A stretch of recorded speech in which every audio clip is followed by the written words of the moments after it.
January to November. Pagdating ng December, 6 na muli. Kung dalawa kayo sa bahay, 12,000. Kung tatlo kayo, 18,000. Ibig sabihin, panatag ang mga matatanda sa Maynila na kapag hindi niya nakuha, anong sabi ko? Tay, tulog ko lang. Pumanatag kayo. Pag hindi niya nakuha, maglulubi-lubi tayo. Lubi-lubi.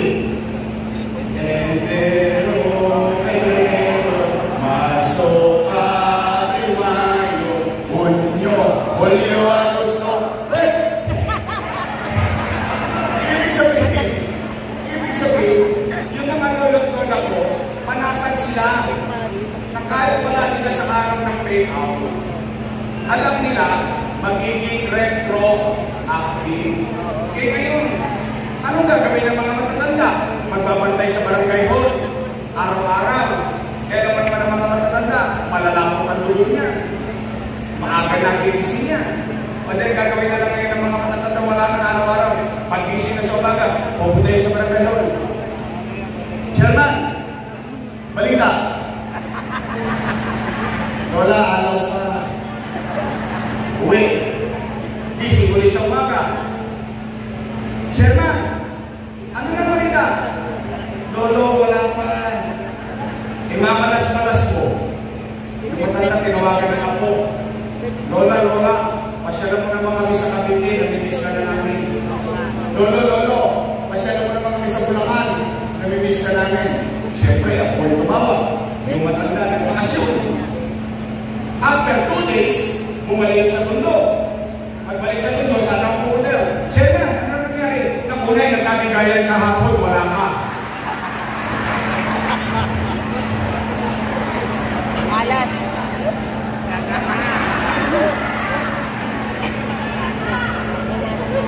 Sino ba wala? Nakakarambot, pinagdadalong pa namin sa matanda. Yes. 500? Ito real talk, 500? Marami naman sa inyo dito may 500 eh. Totoo lang. Kaya lang, itinatamos yun lang ng ilong, for the first time in history ng Maynila, ang dami-dami ngayon, ay, mahal pala ako ng syudad, ay, may bilang pala ako, ay, mahalaga pa ako. If ma, napapagalitan pa kayo ng anak ng misan, ano sinasabi sa inyo misan ng anak nyo? Nay!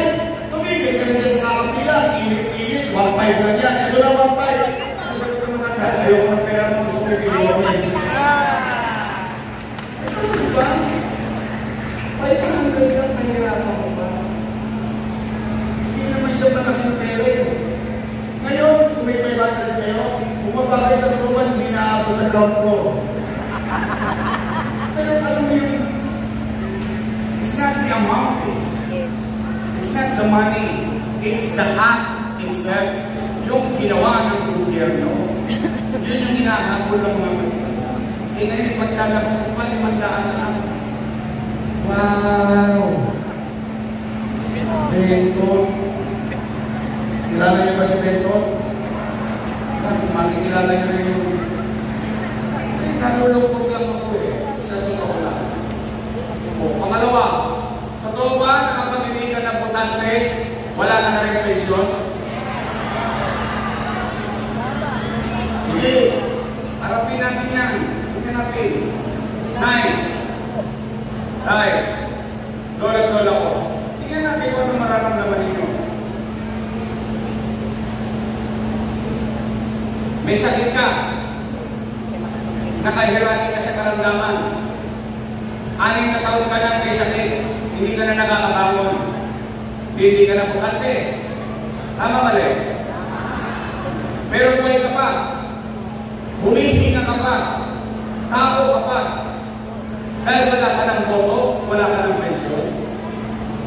Wow! Tatanda din kayo. Una-una lang yan. Makuna na sila. Hindi ba parang masakit? Ako naman, ito lang eh. Pero mo, dahil wala na akong boto, wala na akong bilang sa eleksyon, wala na akong servisyo, eh kaya ako mapiritan yung mga senior citizen eh. Bakit ko kayo pinariodan? Kasi alam ko, konti na lang ang birthday nyo.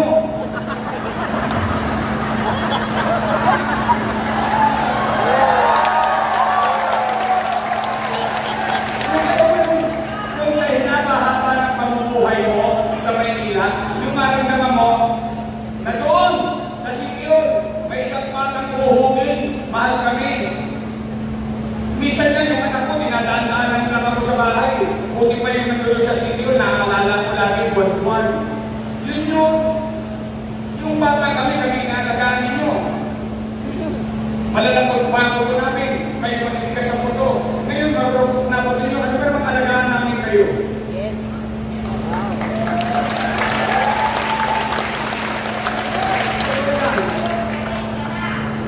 Hindi 500, hindi na ako bumoto, wala na ako 500. Sobrang naman nga tayo. Isamantalang ang sinabi ko, di ba maliwanag?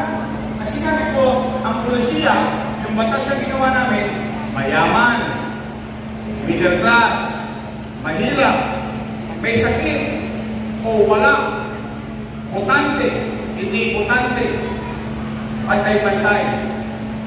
Ang kwalifikasyon simple, edad, at nasa Maynila. Tapos na, totoo.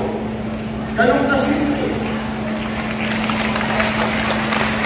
Hindi tungkol kung makakamoto ka pa ba o hindi ka na makakamoto. E paano kung makakamoto? Naka-wheelchair na nga ako, hindi nanginginig ang kamay ko. Ibig sabihin, wala ako. Masakit yun. Kaya nga pinagpantay-pantay ko ang tao eh.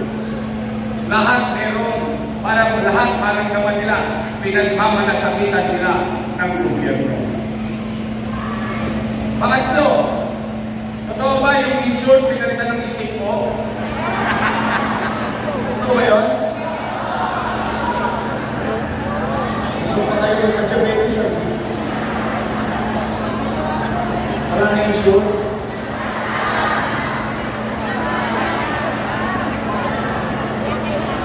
Nay, pasensya na kayo ha. Meron kayo ng insure ngayon. Pasensyahin ko na, nasa bote lang yan. Eh, alaw sa manang sa pwesto eh. Okay, maganda. Yawan Diyos. Pag nandiyan na tayo, ang tawag ko dyan, coming soon.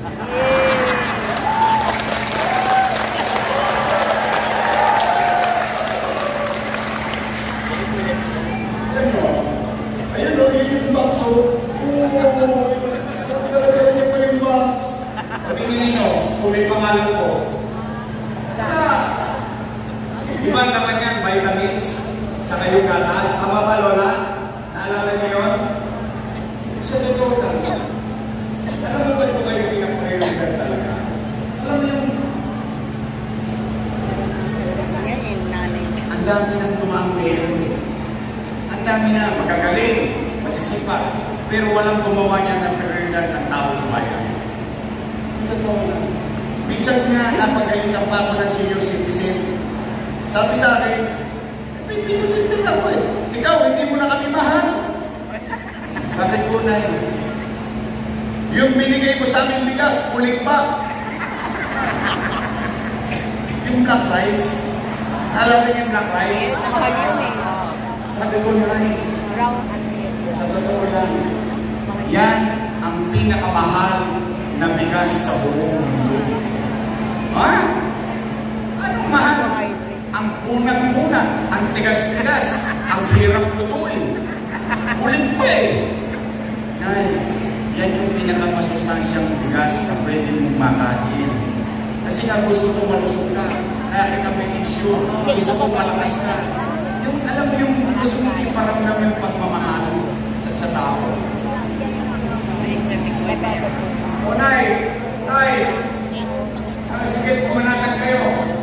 Gutom kayo ngayong araw nito? Nagugutom kayo? Pumusugin ko kayo ng pangarap. Uwi kayo. Sabihin niyo sa inyo mga mahal sa buhay.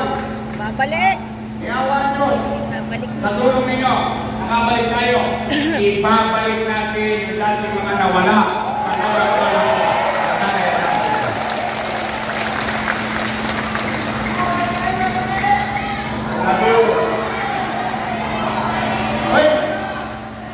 Meron akong chismis.